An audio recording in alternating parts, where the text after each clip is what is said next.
there's a lot of confusion around what alchemy is. And so simply put, it's changing something from one state into another state permanently. And in alchemy, we call that transmutation. And I think of transmutation, and this might be an odd concept, as a permanent form of transformation. Because maybe I can transform something, but I could get maybe blindsided and revert back to an old way. When you transmute, you can never go back to an old way. So think of a chrysalis turning into a butterfly. Once it's a butterfly, it's not going to ever go back to a chrysalis. What tends to happen later in life is those same things that kept us safe in an earlier part of our life no longer work so well in adult relationships. And that also means in our internal relationship and our relationship with others. That's right. One could say the spiritual awakening process itself is alchemy, because you're coming to a place where you're transmuting from that physical ego dominance into an awareness of spirit self, and you can never go back. Once we become aware of the illusion, once we become aware of that self, that higher self, that spirit self, we can never deny its existence.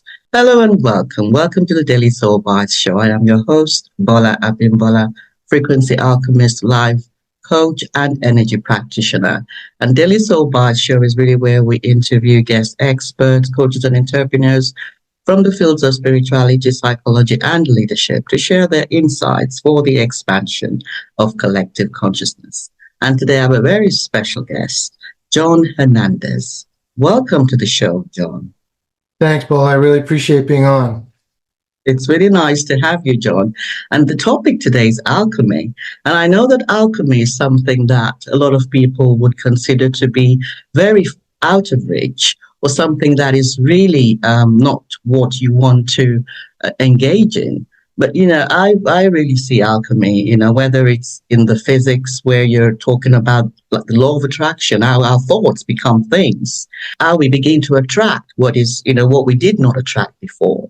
So that, that's physics and that's alchemy. Or it could be chemistry where you're transforming metals, atomic properties are changing. Or it could very well be biology where, you have the sperm and the egg and they come together and they grow in the woman and they become child. That's those kinds of transformations. It's really about the energetic properties that are in our universe and within us. So I love this topic, and I'm glad that John is here to talk about this today. But I will read John's bio before we start. John is a CEO and co-founder of a multi-million-dollar corporation and owns 2 other companies, including an international wine brokerage and a coaching business. He's an instructor with the International Alchemy Guild and has published works. He works with CEOs, business owners, entrepreneurs, and teams to use the ancient art and science of alchemy in a contemporary way to help adjust their internal landscape to create the life they want to have. That is beautiful. Thank you again for coming, John. So tell us, how did you get to this place where, you are combining, your business and your different interests and passions, and you're now in this place where you are teaching others about alchemy, this very ancient art. How did you get to this place? If you could give us a brief summary. I'll give you a very condensed summary. So I've been a student of ancient history since I was a little kid, actually. And over the course of many, many years, in alchemy, there are a lot of images, a lot of woodcuts, especially done from the Renaissance to the late Renaissance period, and a lot of things earlier, but that's kind of the hot spot. And I was always drawn to these images because they're wild. There's just crazy things. There's lions eating suns and all kind, not people's sons, the sun, and all kinds of crazy images. And I was like, what is that? And some alchemical things were coming in and out of a lot of the cultures I was studying, whether it's Eastern and Western, because it's alive in both. And finally, one day I decided I need to know more. Where do I go? And I found this body called the International Alchemy Guild, And I happened to speak to the president and the founder. His name is Dennis William Hulk, and found that this has been an unbroken chain of guilds since the 1500s. So they were teaching the real deal, the real legitimate alchemy, which there's many, many facets of it. And I just took to it. It was just something amazing, and it really started impacting my life, my internal landscape. And as it adjusted, I'll just say my internal landscape, that adjusted my external landscape and how I'm able to be in the world. And so I then became so interested and so learned in it that I now am an instructor. And now we have our own foundation nonprofit, which I'll talk about a little bit more, that now is teaching the classes and doing all kinds of work in the alchemy world. So, and then I cooperated with the business side, and here I am today. Now I'm giving back. That's beautiful. Thank you so much, John. I feel that was a very, very, very condensed version. Very condensed. Because I got curious when you said the internal landscape began to change. And this is what needs to happen for any transformation, when we want to change our themes, when we are healing from trauma, our internal landscape has to change first. Mm-hmm. So I really, I was curious about given an example, for instance, because I will want to know about the modalities that you use Sure. And also about your foundation.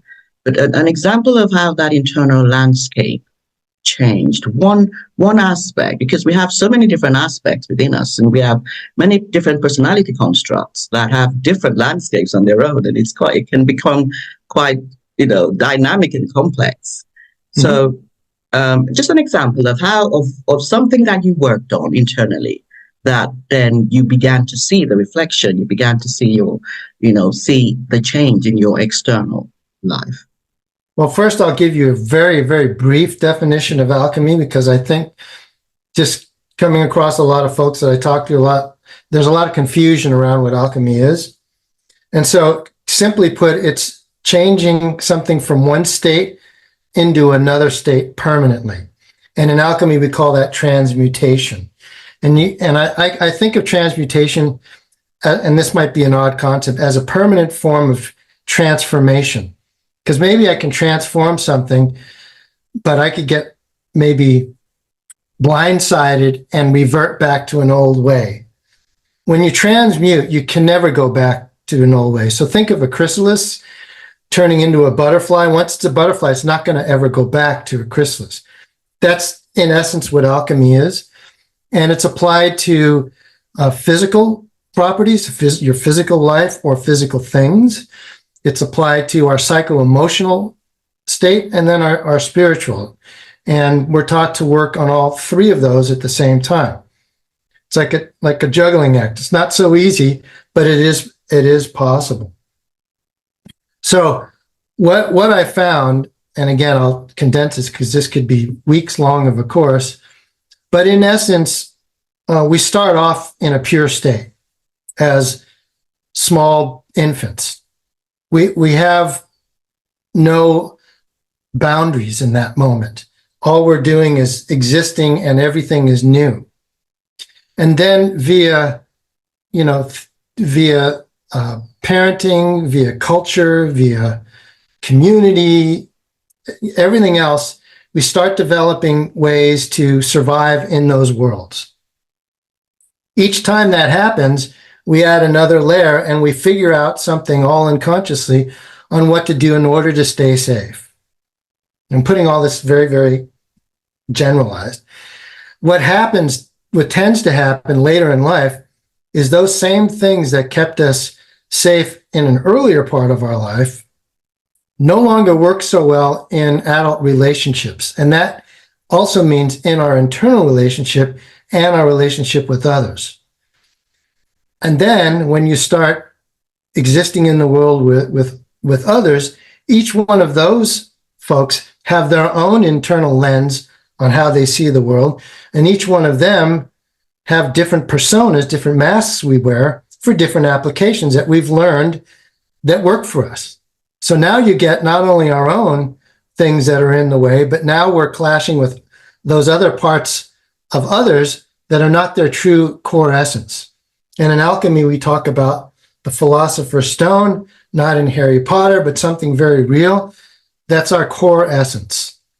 That's something that's inherent in us that lives below and before all that other stuff goes on top. So alchemy helps work through that and helps get back in tune with that core essence. Once that happens, the masks begin to fade away, and I can exist in the world as John Hernandez, not as a persona that I think I need to present in order to be successful in business or to be successful in a relationship. So that's the overall way alchemy works. Mm-hmm. That makes any sense. Yes. I love that. And I would love to hear about an experience, John, because you see, this really puts it all into context. Because yes, we do have these different personality constructs that are driven by a higher self. And That's right. one could say the spiritual awakening process itself is alchemy, because you're coming to a place where you're transmuting from that physical ego dominance into an awareness of spirit self, and you can never go back. Once we become aware of the illusion, once we become aware of that self, that higher self, that spirit self, we can never deny its existence. So there is a transmutation that occurs there's a journey. It's a journey, but there is a point where we become aware through healing, through transmutation, through transformation, through conversations, through therapy.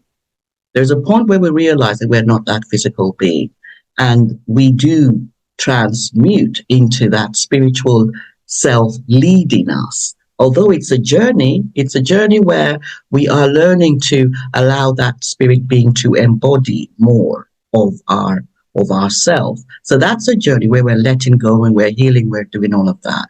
But I would love to hear a little bit about some of the things that you went through. Sure. And I will share some of mine as well, where you found your internal landscape being transmuted into a different way of life, Mm-hmm. a different way of being. Sure. Well, I'll give you one big example. So in this case, the transmutation is being in touch with that, for me, was being in touch with that core authenticity, that core essence of who I am. And so I was going for this particular leadership position for many, many years. And I was very successful in many ways. And as I went up for, I'll just say, the final interviews, there were many of them on a national level, I failed. And I went back, picked up the pieces, studied more, did more work, got certified locally, went up to the national, same thing. And it's like, this isn't going to happen. I went for a third time.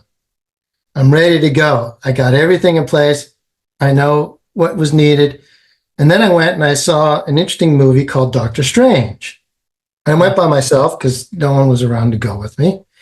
And there was one point in that movie where the ancient said, where Doctor Strange was on the mountain, he was trying to get off the Himalayas and he was freezing and he was dying and he couldn't, he just tried so hard but he couldn't do it. And the ancient said to him, your fear of failure has driven your success. Well, basically, once you let that go, then you'll really step into your full power. I'm paraphrasing the words. Right then and there in the theater, I lost it. Tears were streaming down my eyes, and I go, oh my God, that's been my entire life. It's like, I'm not going to fail. I'm going to do whatever it takes. And I've always been successful, and I've always been driven, and by God, I'm going to do that. And this is what was happening in this case. My failure and how I was going to look was so strong that I was going to, no matter what. Instead, I knew that my position was in a different place, and I was fighting that because I wanted to be in this particular leadership position. So I got back home, I called the national board, and I said, I'm resigning my position, give it to someone else, my spot. And the gentleman said to me, oh, that's great. Come in to the interview with this and say that exact thing, and you'll be passed immediately. I said, that's exactly why I'm not going to do it. And I found my other path, being more of the alchemist and the ritual guy, and that's where I fit. So it was an awakening of my own authenticity. I was denying that part of myself as who I was and trying to fit myself into something that I wasn't. Because why? My persona and my mask was so strong that I knew I had to somehow fit in this other position. So once I let that go, the freedom in that, and since then, has been amazing for me. I love that. Thank you for sharing that, John. Maybe that was Really longer than powerful. I thought. Sorry. No, it was great because you see our beliefs have such a force, and when we are driven by the fear-based beliefs, we really come to see those experiences. And I have had that as well. We all have had that where our fear-based, limiting beliefs are creating our lives. And I love the work that John does to really transform those beliefs and a number of different sensations within us in order for us to really experience a life that we truly, truly desire. So I'd love to know, John, what modalities do you work with, and how do you work with your clients? Great. Thank you for that. So I work with the very old school alchemical formulas. And the alchemical formulas, again, can be applied to anything from making essential oils, which is called spagyrics, and it could be applied to metalworking, forging. It could be applied to glass making. I mean, all these things are alchemical pieces and have been in the alchemical lexicon. And also today, we have Dr. Carl Jung to thank as part of one of the pioneers of modern psychology. He had the largest alchemical library in the world. And he based a lot of his work on archetypes, which is a whole nother thing, on his work with alchemy and the images I was speaking about. So in the world of transformation, our own psycho-emotional piece first, which I believe is the first thing that needs to happen before the physical and before the spiritual, because this I'm pointing to my head, can be a hard stop on all those things if we don't purify, and alchemy purification is a big part of it, and transmute that part of ourselves first. And so the modality I use is a very, very old modality. It's called the Emerald Formula. There are 7 stages in it. I won't go through all of them, but it has to do with systematically removing the roadblocks that are in the way. And it's done via the imagination, which in alchemy is a huge piece, because nothing that's created, whether you're looking at computers or bridges or architecture, until someone imagined it first and then put it down. So imagination is a very big part of alchemy, and also imagery. Why imagery? So I spoke about this earlier, all these odd things, all this art, because imagery speaks to the subconscious a lot more than my words do. So I use a lot of imagery in the work, because why? I could tell one of my students or one of my clients, picture this particular woodcut, and immediately there'll be a psycho-emotional response, which then can adjust the behavior.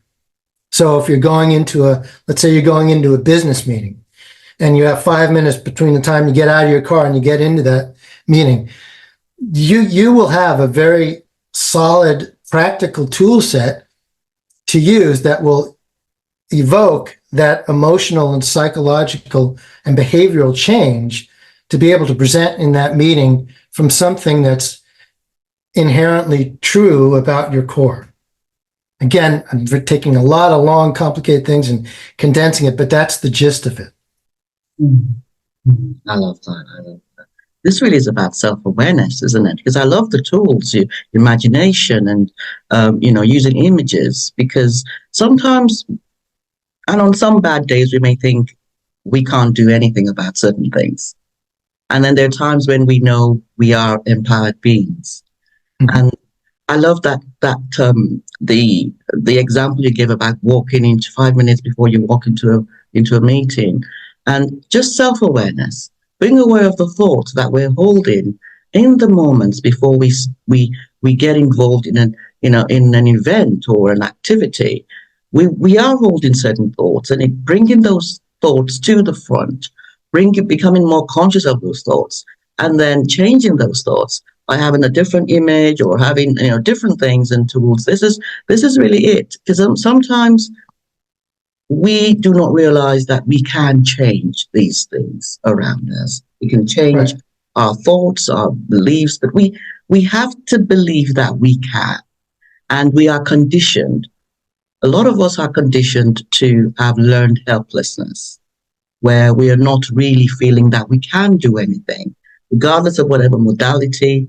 We are conditioned, and some people will call it conspiracy theories and all of that stuff. That there's nothing, that there's nothing on the outside that is actually there to impact on us or condition us in any way. There is no external force, no external agenda, and there are all different kinds of things that we go through, but we are empowered beings, and regardless of whatever is going on outside of us, we can change that through our own determination, through our own understanding of ourselves. And so I love this modality of using imagination, and I also love Carl Jung. When I was doing my psychology degree, Carl Jung was one of my favorite teachers. Mm. Um, and he was one of those who really encouraged me to go into energy healing. And I thought about the fact that we are not actually truly just matter. We are consciousness That's right. becoming matter. So I would Mm. love you to share with us, John. What are some of the things that you do in your foundation that those who are listening maybe may resonate with? Sure. So it's called Domus Hermeticus. That's the name of the foundation. And the website, you can put domushermeticus.com, .world. They all point to the same thing. What the foundation is, it's an educational resource where if some folks are interested in actually learning what alchemy is, there's a home study course that we inherited from Dennis William Hulk that he developed many, many years ago in a modern teaching environment. And you can take those modules. You can take them strictly as modules. They're very inexpensive. Or you can take them with mentoring, where you get more of an old school oral tradition. You do the modules, but then you get me or my business partner, Christiana, to mentor you through those courses. And where we go much deeper than what the courses are, we go into I'll just say, much deeper level and a lot wider teaching around alchemy too.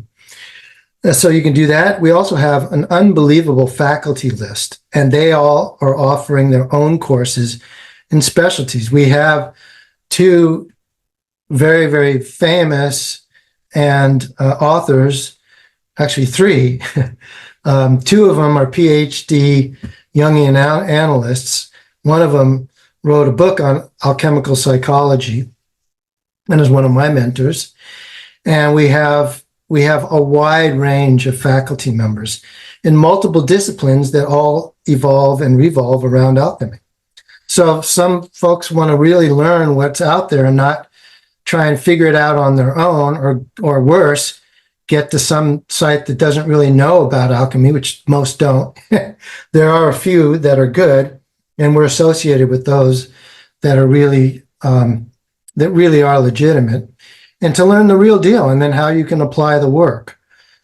And even if you want to audit those things, there's a lot of resources on there. So the foundation is a conglomerate of folks around the globe pursuing this hermetic and alchemical idea into everyday life, whether it's cooking, winemaking, we've got all that art, music, all of that's on the website. So Thank you. Thank you for that, John. That's really interesting. I would love to, because I love to break things down to be really, really practical. And so for those who may be, because I believe that, when it comes to lack and abundance, one cannot sit on the fence. When you have to think whether you have to know whether you believe you live in a world of lack, or whether you live in a world of abundance. You can't sit on the fence about it.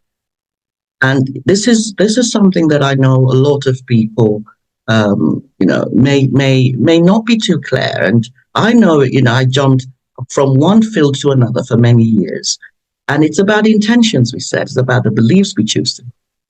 And say, for instance, somebody wants to really push through a life of lack. Maybe there's a lot of lack, a lot of things that they desire, but they're not seeing it manifest in their day. And say for an abundance, there are lots of different forms of abundance. Wealth could be defined abundance, or my imagination, synchronicity, trade. These are all forms of abundance. So if we look at wealth is a form of abundance. But somebody who is wanting to probably use alchemy, transmute from that state of lack to a state of abundance permanently, to actually know that I am no longer going to perceive lack around me. To come to that state, what are the things that you would advise using the precepts and the theories of alchemy? How can they on the day-to-day practically work through their internal landscape to begin to live that life of abundance on a day-to-day? Sure. Well, alchemy is called the magnum opus, which translates to the great work. So there's good news and bad news in all that. The good news is anything is possible. I guess it's not the bad news, but the reality news is it's called the great work for a reason, because it does require work. So there's a theory called intention attention. Intention is, okay, my intention is creating abundance in my life. And by the way, abundance doesn't necessarily mean a certain dollar value, because it all revolves around, something that's in our realm of something we can create and doable. Anything is possible. And do I give up if I'm only making a certain amount of money? Or maybe I'm satisfied with that. And either answer is okay. So it's not about, well, I'm not abundant unless I'm bringing in 10 million a year.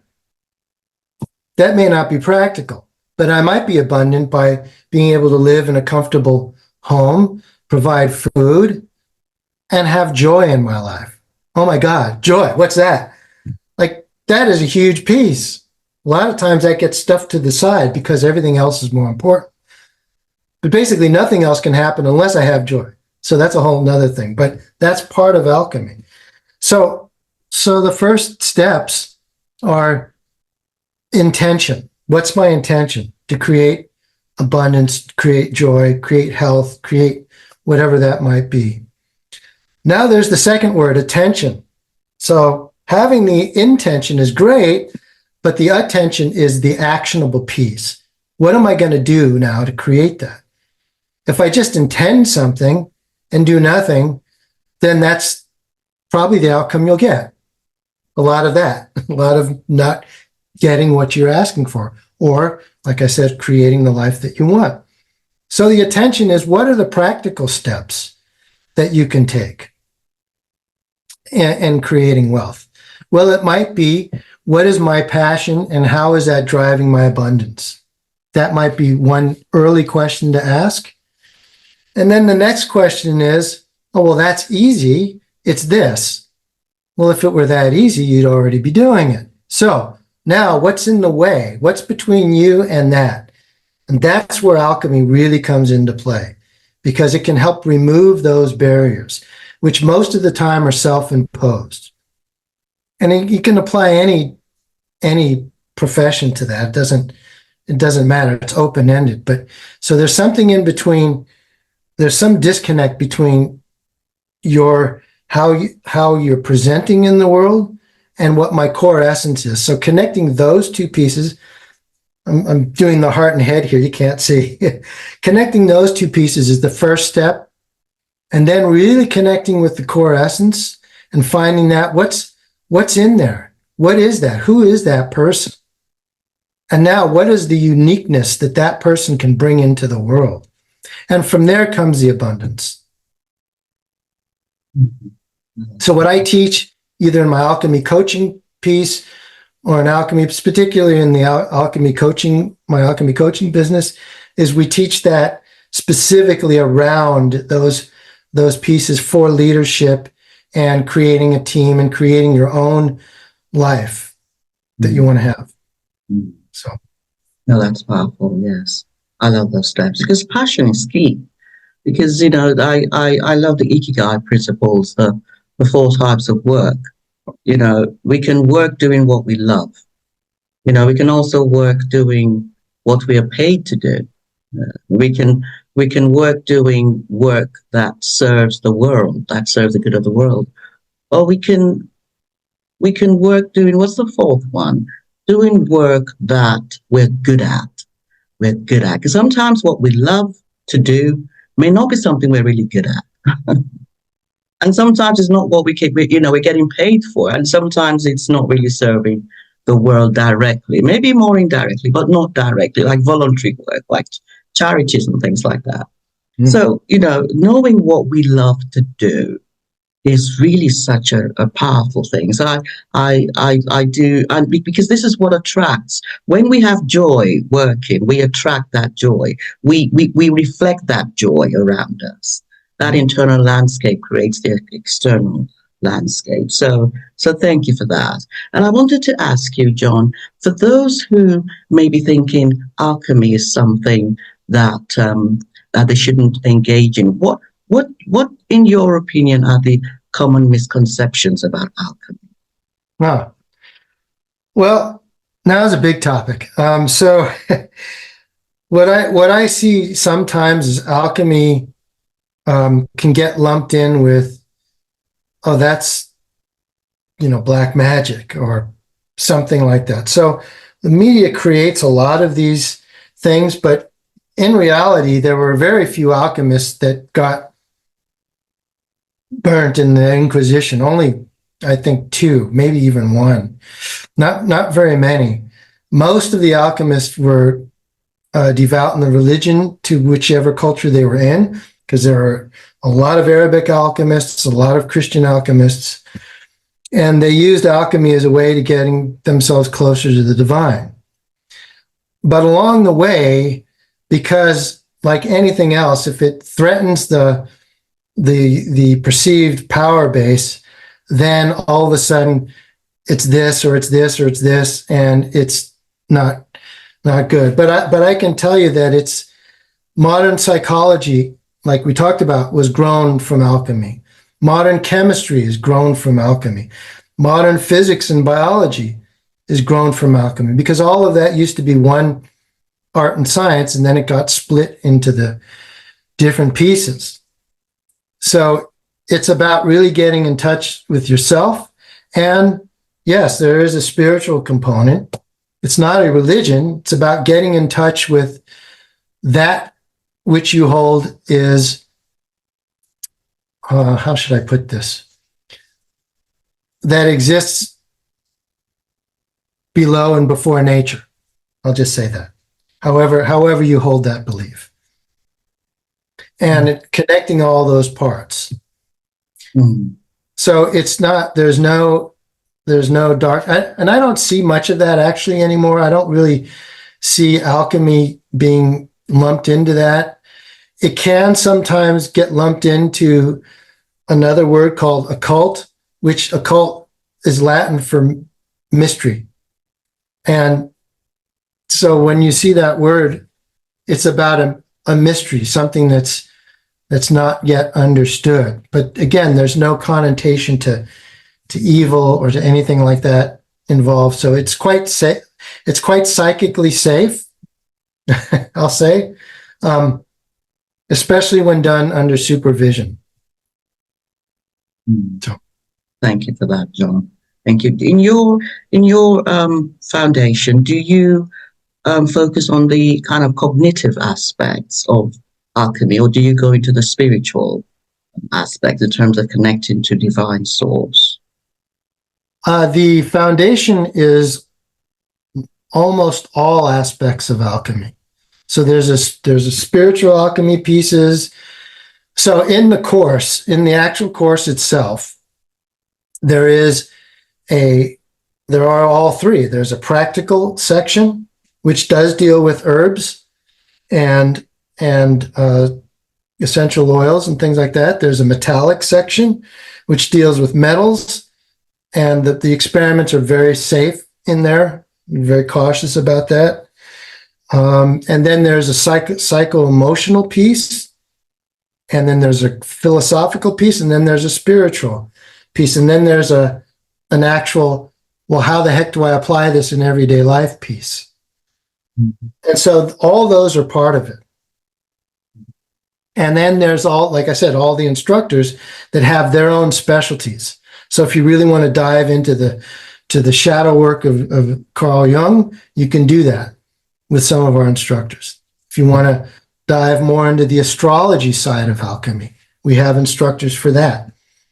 If you want to dive more into how does nutrition and alchemy work, the co-founder Christiana wrote a whole 2-book set that's phenomenal on nutrition and alchemy with actual recipes that are easily approachable. There's culinary, there's winemaking, there's music, there's art. How to apply alchemy to your art, to the art world. So all these pieces are in there. So the world's your oyster, as they say. You choose your path, and the resources are there. I always say, if you're really interested in alchemy, start with the basic alchemy course. That's a really good overview. You can do the mentoring if you really want to know more, and if you really want to go deep into these journeys and into the artwork and into some of the modalities I was talking about. But it's all your choice. You know what your path is when you see it, or not, and you're the master of your own destiny. We're just here for the resources. Thank you for that, John. Really nice conversation. And where can people find you when they want to connect with you? If you're interested in learning more, you can go to my coaching website, alchemycoachinginstitute.com. I know there's a lot of words in there. If you want to learn more about the Hermetic arts and sciences, including alchemy, with the general coursework, that's Domus Hermeticus.world or .com. Either one will take you there. And you can explore the sites and see what calls to you. My contact information is on either of those sites. You can get a hold of me if you want to have a conversation about it before you dive in, just to make sure that it's for you. I'm happy to do that. As part of this podcast, I'll give away a free 30-minute session, and you can decide, hey, this is way out of my wheelhouse, or gosh, this is interesting and I want to know more. Again, you choose. I'm not here to enroll you. I'm here as a resource. So. Thank you so much, John. It's really powerful when we open up our curious minds to really embody, or to first of all understand different modalities and to begin to embody some of them, whatever resonates with us. And my book, I wrote a book, Daily Soul Bytes. It's really a resource, it's a resource to really get those who resonate with it, to understand the different perspectives that we have in our minds. In terms of our thoughts, we have higher perspectives, which are love-based. Then we have the lower perspectives, which are more fear-based perspectives. And just an awareness of those different perspectives in any particular area of life, and in any different aspects, in any particular aspect that we're looking at, there is a fear-based perspective which we've been conditioned with, or which we have embodied in some way, shape, or form. And there is a love-based kind of more loving, unconditionally loving aspects of our thoughts. And really, Daily Soul Bites really encourages an awareness of these two aspects, so we can begin to align, using different modalities, begin to align to what really works for us. So I do want to encourage you to check out John Hernandez Institute, and to contact him for his free session. That is beautiful. You know, that's something that I know a number of people will resonate with. So thank you again for joining me today, John. Thank you, Bola. And I'll leave you with this because you hit on a great thing. One of my early teachers said, always ask yourself, are you coming from a place of love or fear? And I think that ties right into your book. So, yes, this is it. I think we try to sit on the fence sometimes about these things, and we are being called to align to what we want. It's not a negative thing, I think, John, to come to this earth plane and work with fear. You know, it's a choice. yeah. And I think, you know, to work with shadow has its good points. I mean, without shadow, Oh, yeah. it's certain growth that we may not attain, but we can also attain growth with love and light. There are two perspectives that we do. Just being more aware of them. There's no judgment of right or wrong, just being aware, and then allowing ourselves to align. So thank you so much for joining me today again, John. Thank you. And I do want to thank my guest and our audience for joining us today, and to ask you to subscribe to Daily Soul Bites show. We always have really good guests come on here to talk about different things, really interesting topics. And I ask you to subscribe. New episodes every Wednesday. And I look forward to seeing you on the next episode of the Daily Soul Bites show. Bye-bye.